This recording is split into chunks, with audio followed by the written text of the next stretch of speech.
Typical Friday night की बात है, जब मैं अपने कॉलेज की क्लासेस के बाद डोर डैश कर रहा था। मेरे साथ कुछ अजीब हुआ।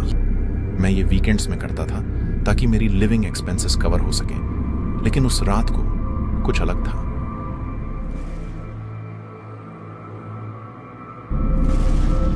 ऑर्डर कम आए, कुछ ऐसे ऑर्डर्स जो कम पेमेंट दे रहे थे, basically waste of time orders.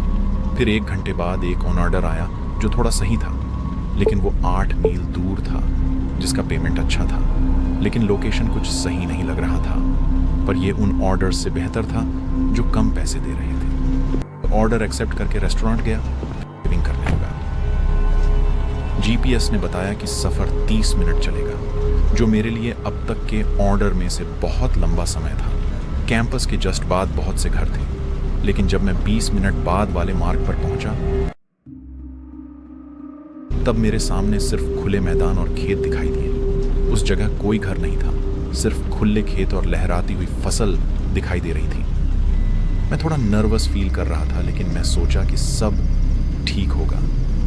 उन खाली खेतों के बीच मुझे एक घर दिखा जो कि लोकेशन से मैच कर रहा था। मैं समझ गया कि यही घर है जहां मुझे डिलीवरी देनी है।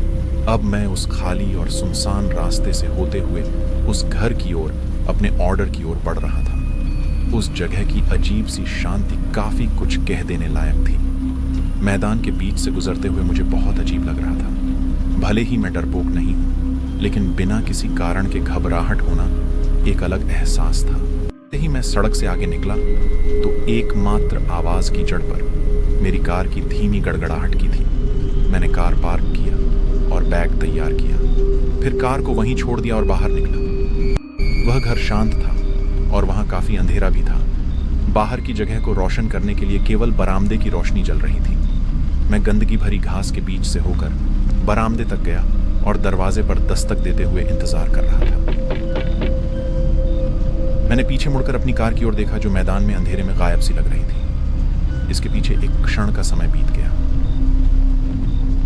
फिर मैंने फिर से दस्तक दी, लेकिन कोई प्रतिक्रिया नहीं हुई। यहां तक कि अंदर से किसी की आवाज भी नहीं आई। मुझे स्थिति की विचित्रता का एहसास होने में देर नहीं लगी। खिड़कियों में कोई रोशनी नहीं थी और यह भी दिख रहा था कि खिड़कियां कितनी सड़ चुकी हैं। घर को करीब से देखने पर मुझे केवल यही लगा कि ऑर्डर पूरा नहीं किया जा सकता। एक संकोच वाली बात, वह यह कि मेरे पास इस पते के लिए एक ऑर्डर था और पोर्श लाइट जल रही थी। मैंने लाइट की ओर देखा और सोचा कि यह एकमात्र लाइट क्यों होगी, लेकिन कुछ अजीब संयोग से मुझे पता चला कि उस लाइट के शीर्ष भाग में एक सस्ती सौर बैटरी है। यह सिर्फ एक खुद चलने वाली लाइट थी जो दिन के दौरान ही चार्ज होती है और शाम को चालू हो जाती है, जिसका अर्थ है कि इसे चालू करने के लिए किसी को भी यहाँ मौजूद नहीं होना पड़ेगा। अब मैं यह सब एक साथ जोड़ ही रहा था कि मैंने अपने पीछे एक गड़गड़ाहट की आवाज़ सुनी। मैं मुड़ा तो मैंने देखा कि एक कार गंदगी भरे रास्ते से गुजर रही थी और मेरी कार के ठीक पीछे आ रही थी। मैं वहीं खड़ा रहा और उनकी हेडलाइट्स को देखता रहा जब तक कि एक आदमी बाहर नहीं निकला। मैंने पोर्च से चिल्लाकर पूछा कि क्या यह उसका ऑर्डर था, लेकिन उसने कोई जवाब नहीं दिया। वह बस अपनी कार के पास ही खड़ा रहा और न ही हिला न ही बोला।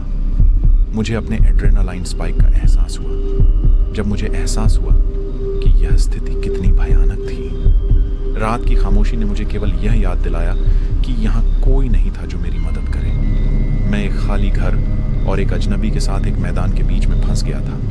एक पल के झटके में मैंने बैग गिरा दिया और घर के पीछे भागते हुए बरामदे से तेजी से भागा और सीधे घास के मैदान में चला गया। मैंने पीछे मुड़कर देखा तो वह आदमी मेरे पीछे पागलों की तरह दौड़ता रहा और जैसे जैसे मैं बाहर निकलता गया, घास उतनी ही मोटी और लंबी होती गई और मेरी सांसें फूलने लगी।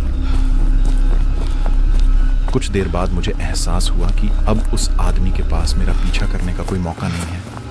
मैं धीरे धीरे अपनी सांसें रोक रहा था और सावधानी से आगे बढ़ रहा था।